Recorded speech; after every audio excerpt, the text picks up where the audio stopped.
In the late 1940s and early 1950s, in the crowded immigrant neighborhoods of the Bronx in New York City, a young boy named Ralph Lifshitz was growing up in a world that had very little connection to luxury, fashion, or global brands. His family lived in a small apartment in a working-class building surrounded by noise, crowded streets, and people who were simply trying to survive another week. Yet, decades later, that same boy would become the founder of one of the most recognizable fashion empires in the world, Ralph Lauren. The Bronx at that time was not a glamorous place. It was a district filled with immigrant families from Europe, factory workers, taxi drivers, small shopkeepers, and people who had arrived in America chasing the promise of a better life. Many of them struggled financially, and the Lifshitz family was no different. Ralph was born in 1939 to Jewish immigrant parents who had come from Belarus years earlier. His father worked as a house painter, a job that paid little and depended heavily on how much work was available that month. Some weeks there was money, other weeks there wasn't. Inside their modest apartment, space was limited. Ralph shared rooms with his siblings and privacy was rare. But what he lacked in comfort, he made up for with imagination. Even as a child, Ralph paid attention to things that other boys his age ignored. He noticed clothes. Not just what people wore, but how they wore them. He studied the difference between a well-dressed man and someone who simply put on whatever he had available.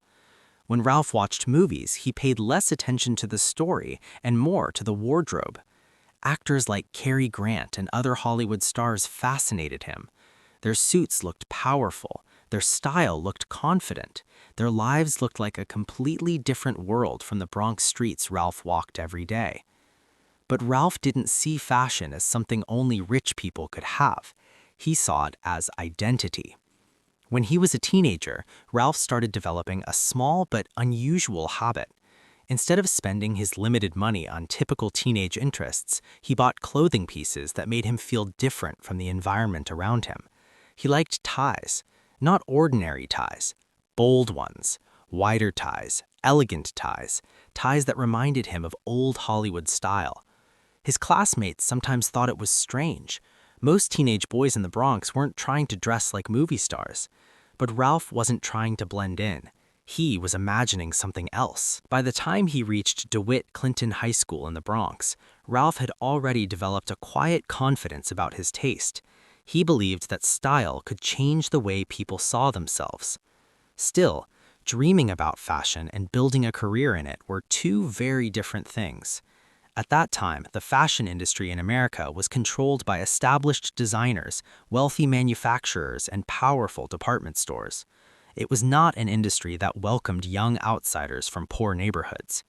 And Ralph had no formal training, no fashion degree, no connections. After graduating high school, Ralph briefly attended Baruch College in Manhattan studying business, but college life didn't last long. Financial pressure forced him to leave school before finishing his degree. Soon after, Ralph was drafted into the U.S. Army. For 2 years, he served his military duty, far removed from the fashion dreams he once imagined while walking through Bronx streets.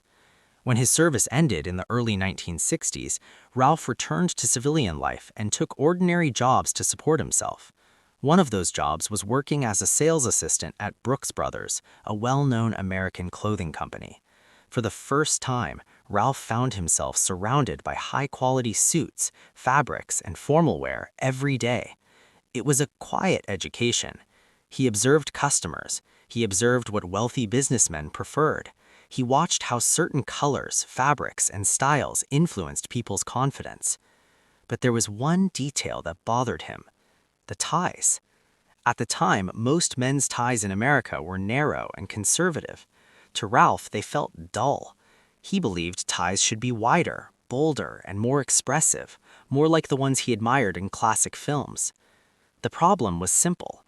Nobody in the fashion industry was making them, and nobody in the fashion industry was asking for them either. But Ralph believed people didn't know what they wanted yet. That belief would soon push him toward one of the most risky decisions of his life. He didn't have money. He didn't have a brand. He didn't even have experience running a company. But he had an idea. And sometimes, history begins with nothing more than that: an idea. In the mid-1960s, the American fashion industry was dominated by large manufacturers and conservative department stores. Designers did not appear out of nowhere, especially not from modest neighborhoods like the Bronx. To the people who controlled the business, fashion was not about experimentation, it was about stability. But Ralph Lauren saw something different. While working in the men's clothing industry in New York, he had already spent years quietly observing customers. The experience convinced him that fashion trends often changed because someone was brave enough to challenge the rules. At the time, men's ties were narrow, restrained, and predictable. They were designed to be safe.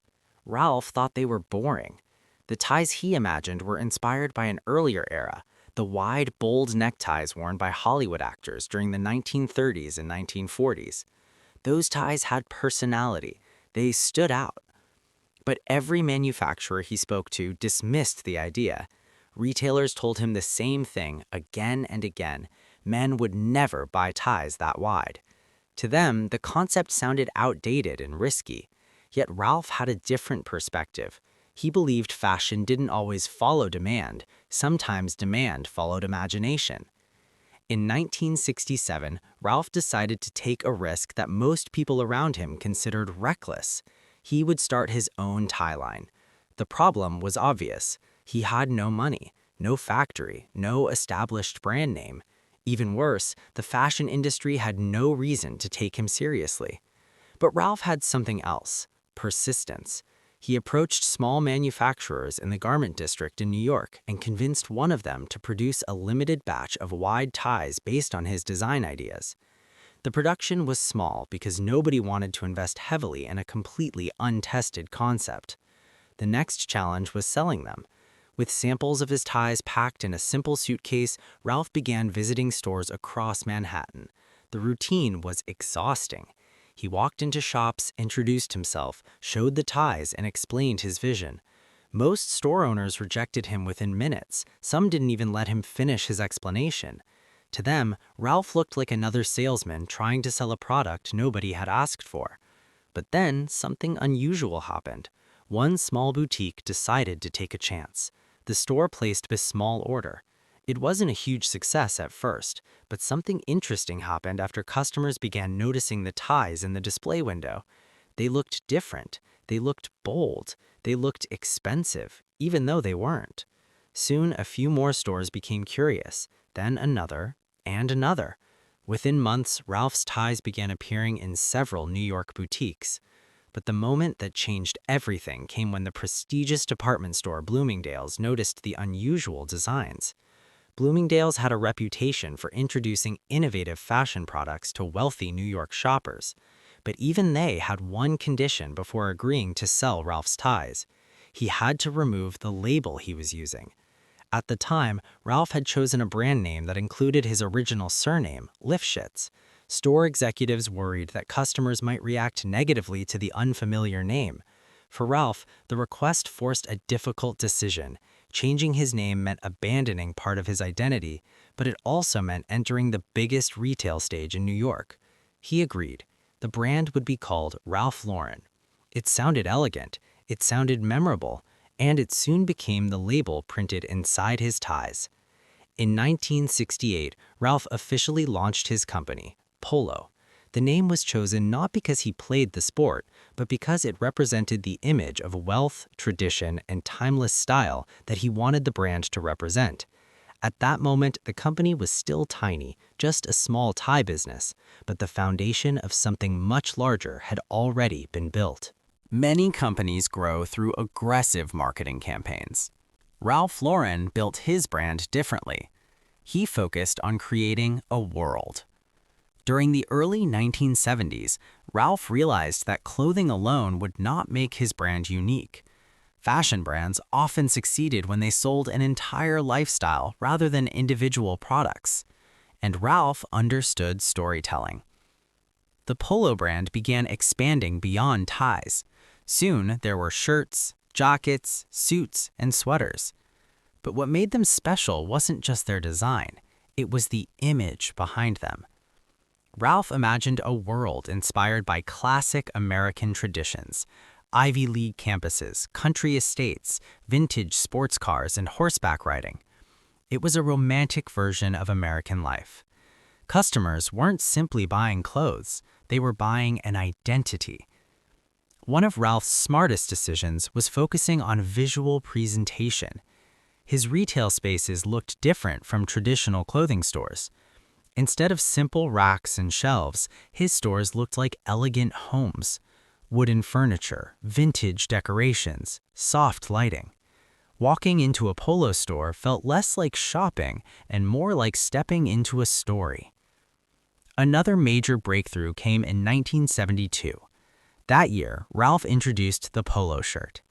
It was simple, a cotton shirt with a small embroidered Polo logo on the chest, but it came in dozens of colors.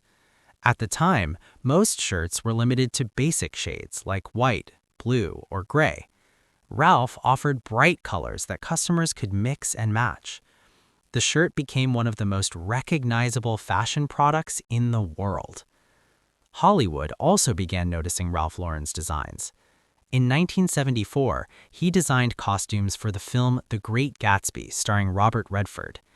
The movie's 1920s aesthetic perfectly matched Ralph's vision of classic elegance. Suddenly, Ralph Lauren was no longer just a small designer. He was becoming a cultural influence.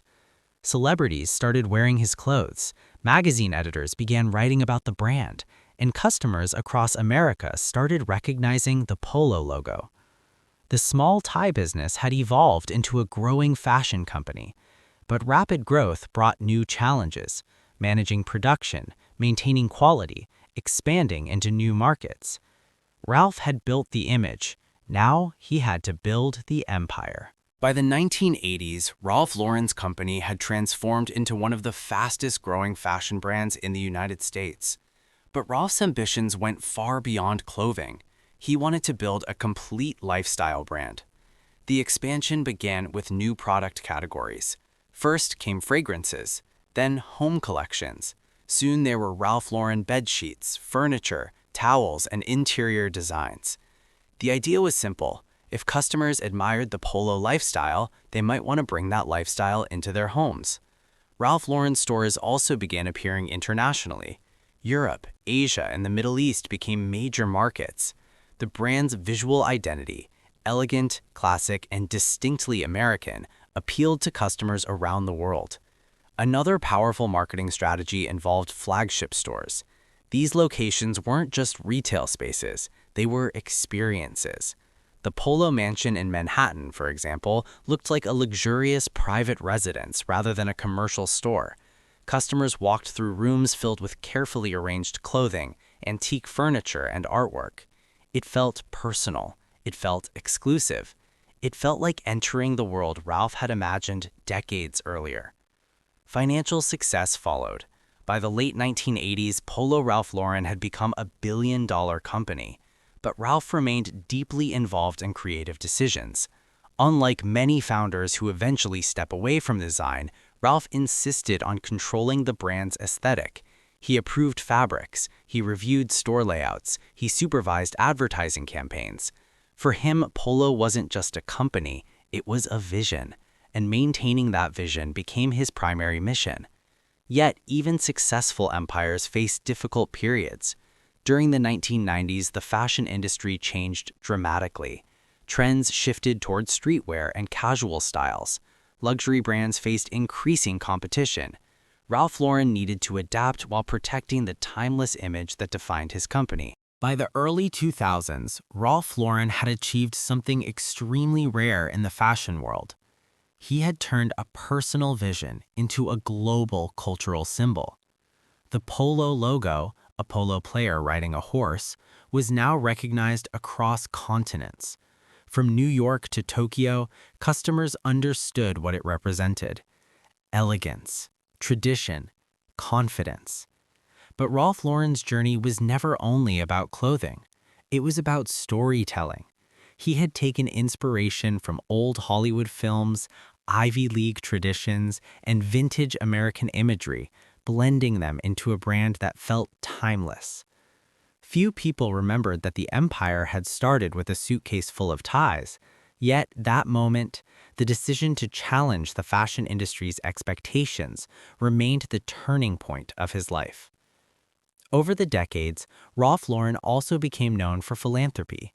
He supported cancer research initiatives and launched programs to help underserved communities gain access to medical care. In 2015, after nearly 50 years leading the company he founded, Ralph Lauren stepped down as CEO, but he remained involved as executive chairman and chief creative officer. Even as new designers entered the fashion world and trends evolved rapidly, the Ralph Lauren brand continued to represent a particular idea of style: classic, refined, and aspirational. For many people, Ralph Lauren's story represents more than business success. It represents possibility. A boy from a crowded Bronx apartment had imagined a world of elegance and confidence. Instead of waiting to enter that world, he built it himself. And today, the name Ralph Lauren stands not just for fashion, but for one of the most remarkable entrepreneurial journeys in modern American history.